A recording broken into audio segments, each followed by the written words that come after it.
Esta é a nossa escola, escola dominical. Esta é a nossa escola, uma escola sem igual. Uma escola sem igual, que faz bem a toda gente. Quem não vem a essa escola, com certeza está doente. Com certeza está doente, ou estava trabalhando. Quem trabalha no domingo, o Senhor está roubando. O Senhor está roubando, o que chega atrasado, o seu nome fica ausente. Ele fica envergonhado, ele fica envergonhado por não saber a lição. Professor faz a pergunta, ele diz eu não sei não. Ele diz eu não sei não. Professor vai ensinar, ele senta no seu banco e começa a cochilar. E começa a cochilar.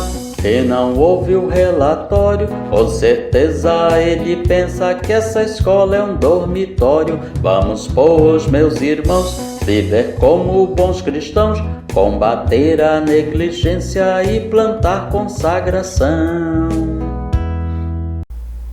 Graça e paz a todos que nos acompanham aqui no canal Palavra Viva e Fiel. Vamos para a nossa penúltima lição deste último trimestre do ano de 2021. Nossa lição número 12 tem como assunto o julgamento e a morte de Jesus, em Mateus capítulos 26 e 27. O nosso texto áureo está em Mateus capítulo 27, versículo 54. O centurião e os que com ele aguardavam a Jesus, vendo o terremoto e tudo que se passava, ficaram possuídos de grande temor e disseram: verdadeiramente este era filho de Deus, ou em outras versões, este era o filho de Deus. A nossa verdade prática nos fala que Jesus voluntariamente levou sobre si os nossos pecados e consumou a obra da salvação, triunfando na cruz. A leitura bíblica está no Evangelho de Mateus, capítulo 27, versículos 33 a 61. Na introdução do nosso comentário, destaca-se que após o sermão profético e o proferimento de algumas importantes parábolas, as parábolas escatológicas que nós vimos na lição passada, com isso se findaram as atividades de ensino do Mestre, e ele agora segue para o sofrimento e morte do Senhor. Estudar a paixão de Cristo é aprender sobre o triunfo da cruz. Nestes 2 capítulos, existem algumas partes que apenas Mateus relata, que são o suicídio de Judas e a guarda colocada no túmulo. No primeiro tópico, nós vemos alguns atos anteriores à prisão.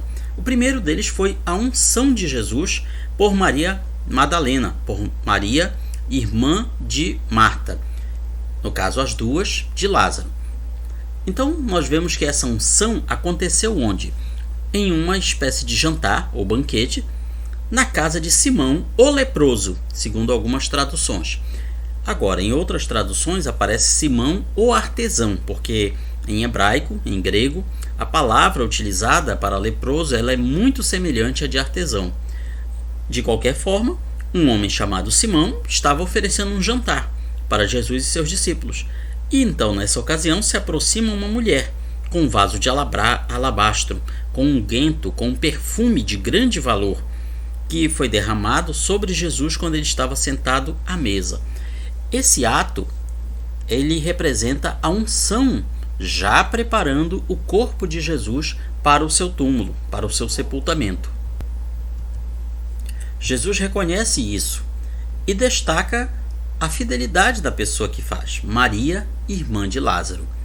Ele ainda destaca: onde for pregado em todo o mundo o evangelho, será também contado o que ela fez, para a memória sua. Jesus afirma que ela antecipou o cuidado de ungí-lo para a sepultura.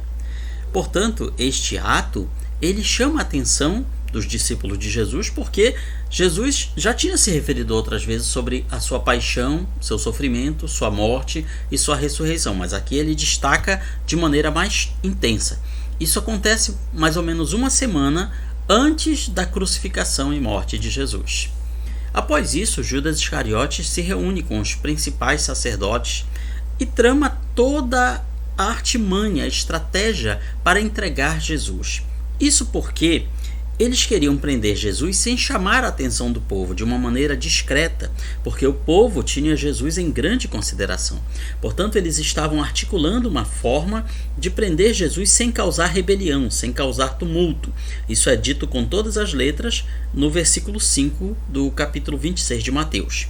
Por que eles não queriam rebeliões, alvoroços, tumultos? Porque se isso acontecesse, Roma interviria e poderia haver um grande derramamento de sangue.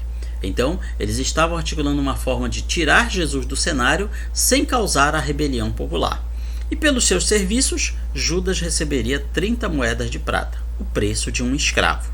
Tudo estava, portanto, pronto para a prisão de Jesus. Eles pretendiam prender a Jesus com uma certa discrição, como já mencionamos. Passamos então para a questão da Santa Ceia. Ela também é chamada de Ceia do Senhor. Isto é o meu sangue, o sangue da nova aliança, derramado em favor de muitos para a remissão de pecados. Destaca-se aqui este nova estar entre colchetes. Por que isso acontece? Em algumas Bíblias, em português, não aparece esta palavra nova no texto utilizado, ou aparece entre colchetes. O que quer dizer isso? Algumas Bíblias, elas são baseadas no texto recebido, onde aparece as palavras correspondentes à nova aliança. Mas outras Bíblias, elas são baseadas no texto crítico, que se baseia, por sua vez, em outros manuscritos gregos, onde não aparece a palavra correspondente à nova ou novo aliança ou testamento. Por isso que aqui aparece entre colchetes. Porém, todo o contexto indica que Jesus veio trazer não a mesma aliança que ele já tinha feito com o povo israelita ou com outras nações, mas sim uma aliança diferente de todas, uma aliança feita com o seu povo, feita com a igreja, derramando não o sangue de um animal, mas o sangue dele próprio. Os discípulos, inicialmente, perguntam onde fariam os preparativos para a celebração da Páscoa, que deve ter acontecido de quarta para quinta-feira, naquele calendário que eles utilizavam. Jesus lhes dá as instruções, indica tudo onde eles podem realizar um cenáculo, ou seja, um salão de reuniões, e ali eles preparam tudo aquilo que é necessário, a refeição, tudo que é necessário para celebrar a Páscoa, que não era, como nos dias de hoje, não tinha nada a ver com ovos, chocolate, nada disso. A Páscoa judaica, ela consiste em vários alimentos, incluindo o carneiro assado, que representa, no caso, a morte de um ser para que outro seja liberto, e também representa a libertação do povo de Israel. E também tinha ervas amargas, representando a escravidão do Egito. Portanto, a Páscoa, ela era essencialmente a festa que celebrava a libertação do povo de israelita. Então, na noite da quarta-feira, início da quinta-feira dos judeus, já que eles conferem a partir do pôr do sol, Jesus se reúne à mesa com os seus 12 e lhes dá uma mensagem trágica. Ele diz: um de vocês irá me trair. E, claro, isso causa o maior burburinho, o maior rebuliço entre os discípulos, até que Judas pergunta se ele seria esta pessoa. Jesus responde: tu o dissestes, que era uma maneira de dizer sim, é você mesmo, que está se assumindo como traidor. Judas então teve a oportunidade de, naquele momento, deixar o caminho da traição, mas ele escolheu prosseguir. Jesus sempre deixou claro que ele não seria uma vítima involuntária, então não é correto dizer mataram Jesus, mas ele se entregou em sacrifício. Se o quisesse, ele poderia ter tomado as rédeas da situação e não ser morto, ele tinha poder para isso, mas ele voluntariamente escolheu entregar a sua vida.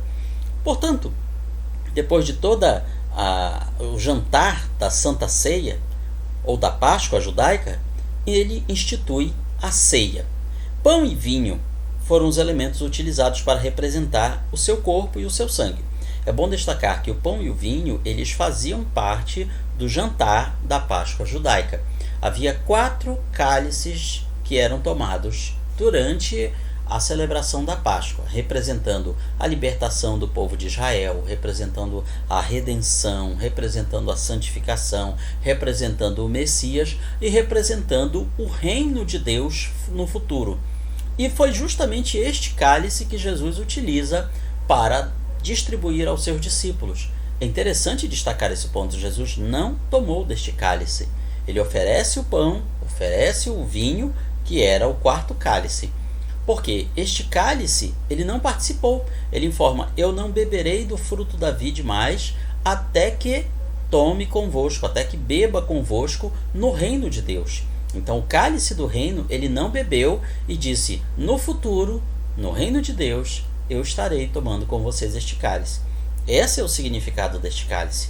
Jesus também ensina que a ceia é um memorial, é uma lembrança, é como se fosse um monumento vivo. E ao longo do tempo ela foi sendo deturpada. Muitos transformaram a ceia do Senhor num jantar, num banquete, como acontecia na igreja de Corinto. Então o apóstolo Paulo ele vem e esclarece a liturgia, a ritualística da ceia do Senhor, que não era um jantar comum, mas sim uma celebração a ser realizada apenas com o pão e o vinho. Isso está em 1 Coríntios capítulo 11, versículos 17 a 34.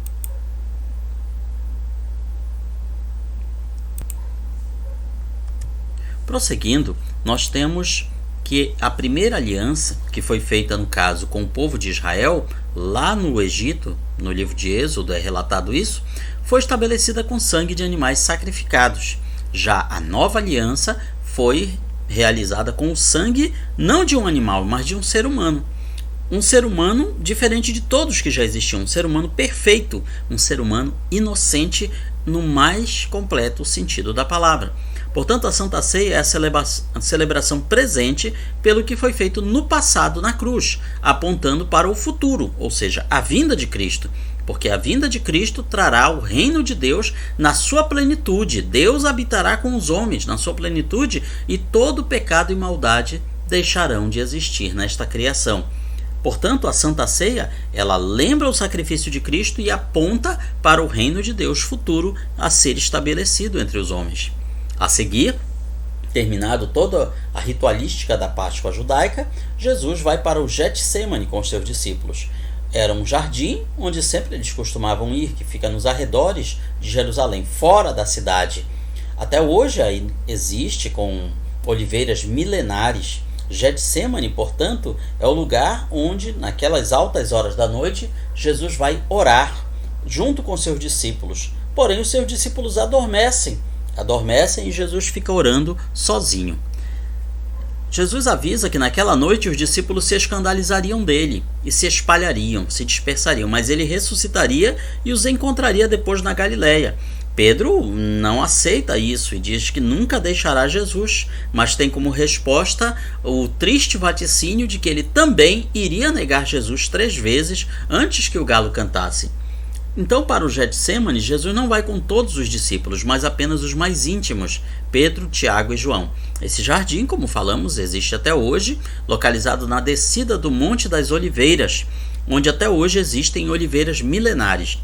Getsêmani significa lagar do azeite, ou seja, o lugar onde as sementes trazidas das oliveiras eram esmagadas para tirar o óleo, o azeite, que era utilizado tanto para combustível quanto para remédios, para 1001 utilidades.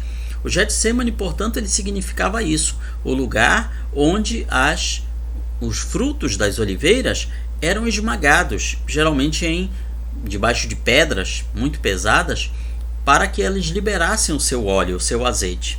Então isso representa a pressão que houve sobre Jesus. Ele foi ali esmagado pelo peso dos pecados das pessoas, não pelos seus. E ali ele vigiou e orou antes de ser preso e morto. Essa tensão, essa angústia fez com que ele suasse sangue para que pudesse suportar a cruz. Enquanto isso, os discípulos caíram no sono. Isso nos mostra que existem pessoas que, mesmo durante grandes aflições, estão totalmente alienadas da realidade. Era o que acontecia com os discípulos naquele momento. O sangue que Jesus derrama no Getsêmani e depois ia derramar na cruz aponta para a libertação de todo aquele que nele crê. Também é bom destacar sobre essa questão do sofrimento de Cristo que se misturaram sangue e óleo. Sangue de Cristo e óleo do Espírito, apontando para a obra redentora de Jesus em favor do homem, jorrando em seu ser o óleo do Espírito que conduz a uma vida com Deus em qualquer circunstância. É possível agora vigiar e orar. Vamos então para o segundo tópico, prisão e julgamento de Jesus. Falava Jesus ainda, eis que chegou Judas, um dos 12, e com ele uma grande multidão, uma grande turba, com espadas e porretes ou vara-paus, vinda da parte dos principais sacerdotes e dos anciãos do povo. Então, vemos que neste momento, depois que vigiar e orar, Jesus anuncia a chegada do traidor, e realmente Judas, como um cronômetro, aparece, com a guarda mandada pelos príncipes do povo, e obviamente também uma escolta romana, que dava apoio legal a todas as ações realizadas pelos sacerdotes. O sinal escolhido pelo traidor para identificar Jesus entre os demais, afinal de contas, estamos falando de um ambiente escuro, altas horas da noite. O sinal era um beijo. A tradição era entre os mais chegados na época. Assim como hoje se cumprimenta as pessoas com aperto de mão, naquela época você cumprimentava com um beijo no rosto as pessoas mais próximas. Era para que a soldadesca soubesse quem eram as pessoas que deveriam ser presas. No caso, apenas Jesus, não os seus discípulos. Jesus, ao ser beijado, indagou: amigo, para que vieste? Pergunta ele a Judas. E imediatamente foi preso. Pedro, porém, não se conforma com aquela situação. Ele saca a sua espada e fere uma das pessoas, uma pessoa que era servo do sumo sacerdote. Em outro evangelho nos é revelado que essa pessoa se chamava Malco, e corta-lhe a orelha. Jesus, porém, repreende a Pedro, ordena que não reaja, que embaine a sua espada, e destaca que ele está sendo preso porque ele quer. Pois se ele pudesse, se ele quisesse, ele chamaria ao Pai e receberia mais de 12 legiões de anjos para protegê-lo. Já imaginou? Quanto poder, quanta autoridade. 12 legiões são 72 mil anjos. Um anjo somente matou 185 mil soldados assírios em uma só noite, nos relata o Antigo Testamento. Imagine a destruição que 12 legiões de anjos não poderiam realizar. O Império Romano ficaria em ruínas. Ficaria somente terra arrasada. Mas Jesus não fez uso desse poder. Ele se deixou prender, porque era necessário. O seu sacrifício assim exigia. E os discípulos, quando viram aquela situação, fugiram, deixaram-no sozinho. Jesus sempre destacou: tudo isto aconteceu para que se cumpram as escrituras dos profetas. Portanto, todas as ações, reações ou até falta de reações de Jesus, elas tinham um só propósito: cumprir o que as escrituras já tinham determinado. Após a prisão de Jesus, ele é levado ao Sinédrio, que era o órgão judicial e político e administrativo máximo diante do povo israelita. Era como se fosse uma espécie de Supremo Tribunal Federal, mas aplicado àquela época, e tinha também poderes não apenas judiciais, mas também religiosos e políticos. Afinal, política, religião e administração pública estavam entrelaçados também naquele momento. Ele é levado então à casa de Caifás, o sumo sacerdote, o supremo sacerdote, onde se haviam reunidos os escribas e anciãos. É bom destacar que tudo isso estava em desacordo com a lei judaica. Ela proibia a realização de julgamentos como esse num horário como aquele, sem publicidade, julgamentos secretos. Então tudo isso aconteceu ao arrepio da lei. O julgamento, portanto, de Jesus não foi algo simples, foi bem complexo. Inicialmente é levado ao sumo sacerdote Anás, pelas regras do judaísmo, que foi quem primeiro passa uma inquirição, um interrogatório em Jesus. E em seguida é levado ao sogro de Anás, Caifás, que era o sumo sacerdote reconhecido por Roma. Na casa de Caifás, genro de Anás, já estavam reunidos também escribas e anciãos. Vemos, portanto, que a elite religiosa e política daquela época, entre o povo judeu, estava toda mancomunada para tirar Jesus de cena. Jesus era um incômodo terrível para eles. Eles tinham que, de alguma forma, encontrar um motivo para condená-lo. E para isso colocaram testemunhas falsas, acusando Jesus de coisas que ele não realizou. Mas mesmo com essas falsas testemunhas, não era o suficiente para formar uma acusação que pudesse levá-lo à pena de morte. Caifás também inquiriu Jesus, perguntando se ele era o Messias, ao que ele respondeu: eu sou. Ou, em outras traduções, tu o disseste. Vereis o Filho do Homem, que é um título messiânico, um título do Messias, um título divino, assentado à direita do Todo-Poderoso e vindo sobre as nuvens do céu. Com isso, eles conseguiram a palavra de Jesus necessária para condená-lo. Por quê? Alguém poderá perguntar. O que Jesus falou de tão grave que o levou a ser condenado à morte? A resposta é blasfêmia. Jesus estava se assumindo como Deus, sendo ele um simples homem. Isso, portanto, era considerado blasfêmia e punido com a morte. Aí já amanhecia amanhã, já amanheceu o dia. O Sinédrio se reúne e entra em conselho para matar Jesus. Eles concluíram que Jesus era réu passível de morte por ter blasfemado, se declarando filho de Deus. Porém, eles não tinham autoridade para condená-lo, para matá-lo. O jeito era encaminhar para quem? O representante de Roma no local, Pilatos, o governador da Judéia. Uma pessoa cuja história de vida mostrava que não era exatamente justo, nem honesto, e muito menos uma pessoa conhecida pela sua amizade. Pelo contrário, Pilatos era uma pessoa má, cruel, corrupta. Então eles tinham certeza que precisavam e que Pilatos daria o seu aval para que ele fosse condenado.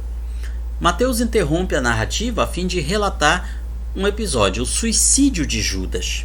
Judas talvez esperasse que Jesus de alguma maneira se libertasse daquela situação. A Bíblia não relata. O certo é que em algum momento ele foi acometido de um terrível remorso pelo que ele fez, por entregar o seu mestre para ser morto. Talvez ele pensasse que Jesus de alguma forma seria apenas detido, mas não chegaria a ser morto. De qualquer forma, Judas é abatido por um grande remorso que só é resolvido com a sua morte. Em vez dele dar meia volta e pedir perdão, buscar o arrependimento, ele corre para a morte. A Bíblia relata que ele pega uma corda e sai para se enforcar. Porém, em vez disso, até no seu suicídio ele fracassa. Ao que tudo indica, a corda arrebentou e antes mesmo de ele chegar a morrer pelo enforcamento, ele morre de uma queda de uma grande altura, se arrebenta seu corpo. Ou seja, ele passa dali para frente, para todos os séculos, como a figura do supremo traidor, da suprema perdição, daquela pessoa realmente que escolheu o caminho da perdição e foi nesse caminho até o final. Perante Pilatos, Jesus é novamente interrogado. Pilatos o interroga, questiona várias coisas, mas Jesus, muitas delas, fica calado. Porém, em algumas ele admite: tu és o rei dos judeus? E ele responde: tu o dizes, ou tu o disseste. Isso queria dizer, na linguagem da época, sim, eu sou o rei dos judeus. Ora, se admitir rei dos judeus era crime de traição, era crime de rebeldia contra Roma, porque para todos os efeitos o rei dos judeus, o líder dos judeus, era César, o líder romano, o imperador de Roma. Os demais que estavam ali eram apenas representantes dele, como Pilatos, como o Sinédrio, como o rei Herodes. Porém, o governador máximo para o povo judeu era César. Quando Jesus se admite como rei dos judeus, portanto, ele está incorrendo novamente em crime de morte. Ele já havia se incorrido em crime de morte pela questão da blasfêmia, ao se declarar como filho de Deus. E agora ele estava se colocando contra as leis de Roma, se admitindo ser rei dos judeus. Diante de Pilatos, portanto, os principais dos judeus acusaram Cristo desse crime, de se dizer rei dos judeus, de se rebelar contra Roma. Porém, mesmo assim, Pilatos não acha motivo suficiente para condenar Jesus. Ele nota que aquela situação toda envolve uma inveja e uma intriga religiosa, ou seja, que aquela acusação não era justa. Então, tentando tirar a situação de si, ele encaminha Jesus para o rei Herodes, que estava ali na cidade e que era o responsável pela Galileia, ou seja, a região de nascença de Jesus. Para todos os efeitos, Jesus de Nazaré. Então, Nazaré, na Galileia, jurisdição de Herodes. É interessante que pouco se falava de Jesus ter nascido em Belém da Judéia. Para todos os efeitos, todos pensavam que ele tinha nascido ali na Galileia. Após ouvir os acusadores, Herodes interroga Jesus, que nada lhe responde.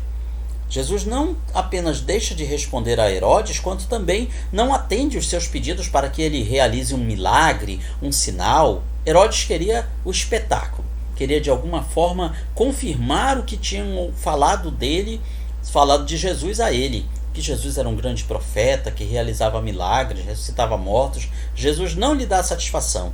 É como se ele dissesse a Herodes: você não é digno da minha atenção. E Herodes, aborrecido, devolve para Pilatos. Pilatos, tentando satisfazer os judeus, afirma: eu não vou matá-lo, eu vou dar um castigo, umas chibatadas, uma surra, e depois vou soltá-lo. Portanto, quando chega nesse ponto, quando os líderes dos judeus veem perdida a possibilidade de Jesus ser condenado à morte, incitam a multidão para que rejeite a Jesus. E isso parece funcionar.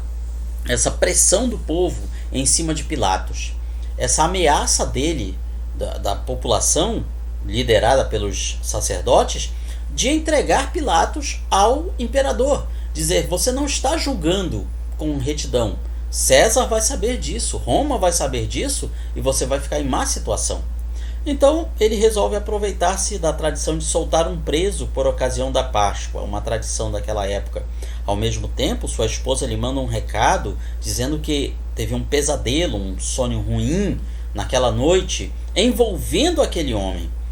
Para nós hoje parece algo sem importância, mas naquele tempo era dada muita importância para os sonhos, as visões. Era entendido como uma forma dos deuses se comunicarem com as pessoas, transmitirem avisos para elas. Então isso influencia muito no ânimo de Pilatos. E ele, tentando tirar de si aquela situação, tentando se desvencilhar daquilo, coloca Jesus junto com Barrabás, um criminoso, sanguinário, rebelde. E a multidão escolhe Barrabás e quer que Jesus seja morto, seja crucificado. Pilatos se declara ser inocente quanto a Cristo, refaz aquele célebre gesto de lavar as mãos em público e entrega o caso para o povo, ao que o povo responde: que o sangue dele caia sobre nós e os nossos filhos. Pilatos, portanto, desejando agradar o povo e, claro, livrar a si mesmo da ira do imperador romano, que não ficaria muito feliz ao saber que Pilatos tinha soltado uma pessoa que se confessou ser contrária a Roma, se declarando rei dos judeus. Então ele aproveita tudo isso para encaminhar Jesus à morte, para ser crucificado. Mas, em meio a toda essa controvérsia política e religiosa, nós vemos a permissão de Deus. O profeta Isaías revela o verdadeiro motivo de Cristo ser condenado: por causa da transgressão do meu povo. É o que encontramos no livro de Isaías, capítulo 53. Ou seja, a morte de Jesus veio para salvar a todos, tanto judeus quanto gentios, quanto os não judeus. Veio para saldar a nossa dívida com Deus. Vamos então para o terceiro e último tópico, a crucificação e morte de Jesus. As humilhações. Já com a sentença de morte sobre si, Jesus agora passa a ser escarnecido, zombado pelos soldados e pessoas que estavam ali junto ao tribunal de Pilatos. Teceram uma coroa de espinhos, lhe colocaram na cabeça e na mão direita um caniço, com certeza representando um cetro real, numa espécie de zombaria, de paródia, e se ajoelhando diante dele o escarneciam, dizendo: salve, rei dos judeus. Estas ações vieram para cumprir as profecias. Salmo 69, versículo 19, Isaías 50, versículo 6 e Isaías 53, versículo 7. Toda esta zombaria da qual Jesus foi alvo pelos guardas judeus, esbofeteado, cuspido, zombado, escarnecido por Herodes, açoitado por ordem de Pilatos. Sobre ele pesou toda a injustiça, maldade, violência e pecado que aquelas pessoas podiam dar. Ao longo do tempo, ao longo da história, nós vemos várias pessoas injustiçadas, de alguma maneira zombadas, mas Jesus foi no grau máximo que se podia ser, porque ele era inocente. Ele não tinha feito nada para merecer aquela situação e levou sobre si as zombarias e humilhações de todas aquelas pessoas para cumprir as profecias. Em seguida vem a crucificação. Jesus é levado para fora da cidade, para o Monte Calvário ou Gólgota, carregando a própria cruz. Mas, diante das suas condições físicas já debilitadas, ele foi ajudado por Simão de Cirene, uma região da África, ordenado pelos guardas para que prosseguisse carregando a cruz. E assim ele foi levado para a execução. Ao chegar no Gólgota, que também significa lugar da caveira, deram a Jesus vinho e fel, mas ele não aceitou. Era um tipo de anestésico, era para que ele não sentisse tanto as dores. Ele recusou, portanto, a inconsciência. Ele poderia ter perdido os sentidos para não sofrer tanto, mas ele enfrenta todo aquele sofrimento de forma consciente. Depois de o crucificarem, repartiram por sorteio as suas roupas e em cima da cabeça lhe colocam uma placa: "Este é Jesus, o Rei dos Judeus", ou em outras traduções, "Jesus Nazareno, Rei dos Judeus".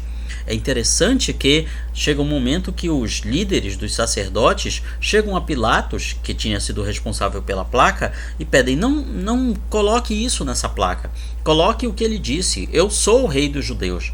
Mas Pilatos se recusa. Por que essa mudança? Por que eles se incomodaram com o que estava escrito naquela placa? A Bíblia não diz, mas nós podemos entender, segundo outros estudos, que aquela placa "Jesus, Rei dos Judeus", escrita em grego, em aramaico, em latim, as línguas mais faladas naquela época, ela fazia uma espécie de sigla. Lida de alto a baixo, em hebraico aparecia o nome de Deus, o tetragrama sagrado. Isso incomodou os judeus, por isso que eles pediram para que Pilatos mudasse a placa, mas isso não aconteceu. Então, para os judeus que passavam e viam aquela inscrição, de alto a baixo estava o nome de Deus, o tetragrama sagrado. Talvez Pilatos tenha feito isso de forma até inconsciente, mas de qualquer maneira foi para cumprir as profecias. Em cada um dos lados de Jesus estava crucificado um outro criminoso, um malfeitor.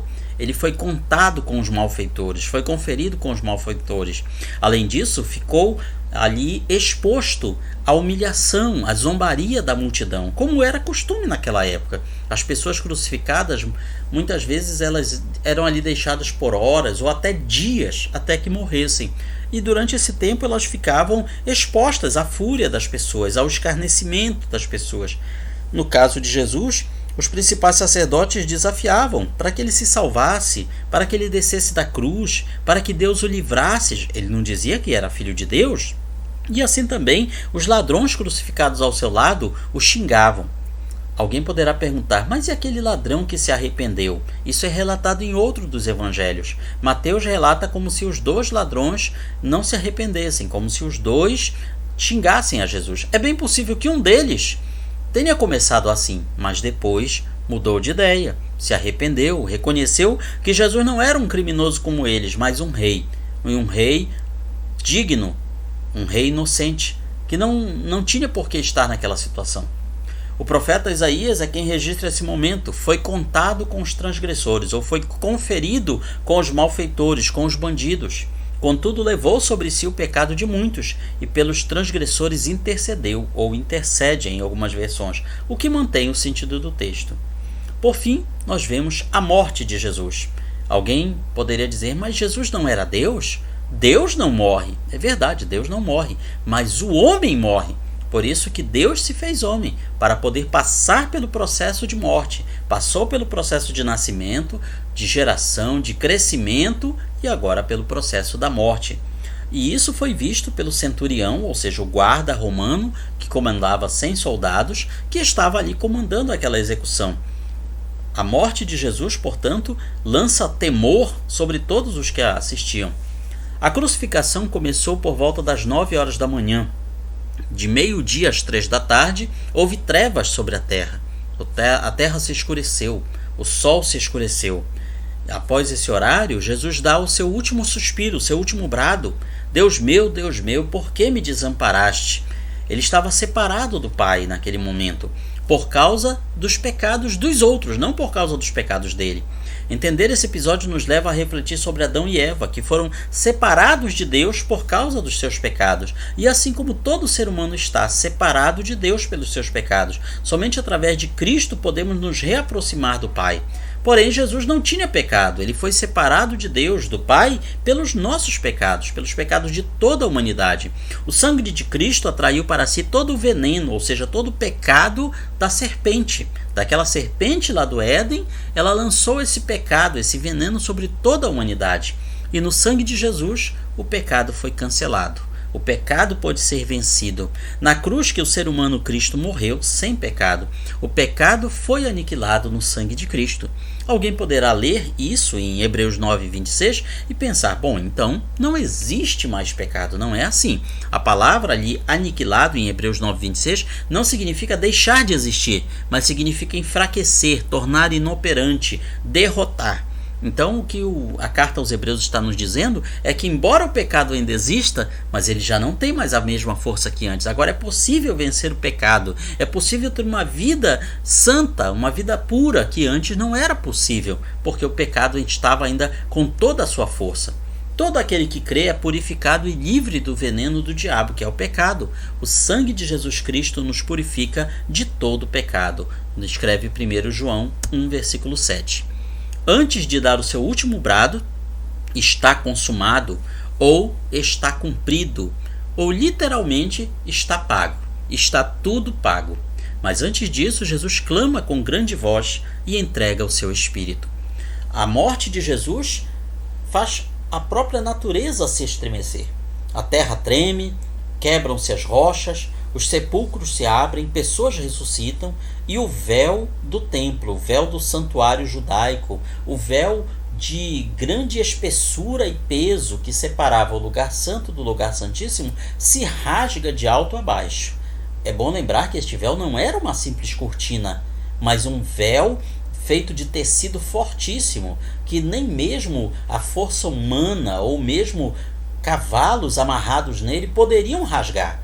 Era um material muito resistente, muito forte, que era justamente para mostrar a grande separação que existia entre Deus e o homem. E este véu se rasga de forma misteriosa de alto a baixo, ou seja, de Deus para a terra, mostrando que agora o caminho de Deus e os homens estava liberado. Agora os homens podiam chegar-se até Deus. O centurião e os da sua guarda, vendo aquilo, reconheceram. Verdadeiramente este era filho de Deus, ou o filho de Deus, querendo dizer que ele era alguém diferente de todos que já existiu. Na cruz, Jesus triunfou contra o inimigo de Deus, dando-nos o perdão e uma nova vida. Ou seja, o Filho de Deus se torna homem, morre por todos os homens, para que os homens possam se tornar filhos de Deus. Concluímos aqui com a nossa aplicação pessoal que sem a morte de Cristo não haveria perdão de pecados. Sem a morte de Cristo, o ser humano estaria para sempre separado de Deus. Mas Cristo venceu para sempre a barreira de separação entre Deus e o homem. É por isso que hoje podemos nos chegar a Deus, através de Cristo, e só através dele, de mais ninguém.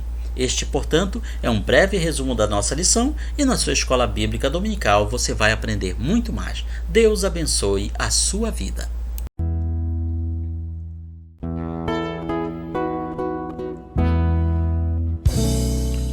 Findou-se o tempo de estudo da escola dominical. Boa lição aprendemos do nosso Pai Celestial. Despede-nos, Jesus Cristo, em tua paz e amor, e nos concede para sempre o teu celeste favor. Aos visitantes e amigos agradecemos também. Que a paz de Deus reine em todos e até domingo que vem. E até domingo que vem. E até domingo que vem.